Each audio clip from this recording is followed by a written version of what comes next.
வணக்கம். இன்னைக்கு 5 ஜனவரி 2022. டைம் வந்து கரெக்டாக 9 மணி 10 நிமிஷம் ஆகுது. இன்னைக்கு எல்லாமே ரோபோவில் செட் பண்ணி வச்சுருக்கோம். அதே போல் நெக்ஸ்ட்டும் எல்லாமே இது ஓப்பன் பண்ணி வச்சுருக்கோம். ரோபோவில் எல்லாம் செட் ஆகி ரெடியாக இருக்குது. ஏபிஐ எல்லாம் செட் பண்ணி வச்சுருக்கோம். டைம் இப்போ 9:20 ஆகுது. இப்போ நம்ம பார்க்குறோம் பை வந்திருக்கு. ரோபோவில் கால் ஆப்ஷன் பை எடுத்திருக்கு. நெஸ்ட்லேயும் எடுத்திருக்கு.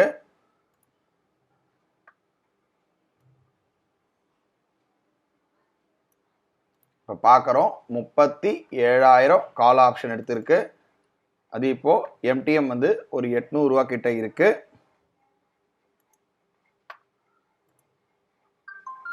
பார்க்குறோம் கரெக்டாக 9:18 என்னமோ எடுத்திருக்கு. இப்போதைக்கு நமக்கு பிஎன்எல் பார்க்குறோம் 800-750 ரூபா ரேஞ்சில் இருக்குது. கொஞ்சம் வெயிட் பண்ணி பார்க்கலாம். இப்போ பார்க்குறோம் டைம் வந்து 9:30 ஆகுது. மார்க்கெட் நல்லா மேலே போயிட்டுருக்கு. நமக்கு இப்போ பிஎன்எல் பார்த்தீங்கன்னா ஆல்மோஸ்ட் வந்து 2,300 ரூபா கிட்ட இருக்குது. இப்போ நம்ம என்ன பண்ணிக்கலாம், ட்ரைலிங்கை போட்டு வச்சிடலாம்.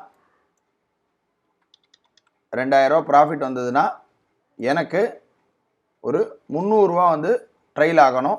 ஸோ நான் இங்கே போட்டு வச்சுட்டேன். அது எப்படி போனாலும் ப்ராப்ளம் இல்லை. 2,200 இருக்கிறதுனால 1,900 இருக்குது. அது ட்ரைல் ஆக ஆரம்பிச்சிடும். அவ்வளோதான், கட் ஆகிடுச்சு. நமக்கு 1,871 ரூபாவில் கட் ஆகிடுச்சு. ஆல்மோஸ்ட் ஒரு 1,871 ரூபாவில் பொசிஷன் கட் ஆகிடுச்சு. ஒரே ட்ரேடு தான் இன்றைக்கி. ஆக்சுவலாக ஒரு பை, அதோட ப்ராஃபிட் டார்கெட் ரீச்சடு. அவ்வளோதான், முடிஞ்சது இன்றைக்கி. நாளை வந்து ஒரு புது ட்ரேடில் சந்திக்கலாம். நன்றி, வணக்கம்.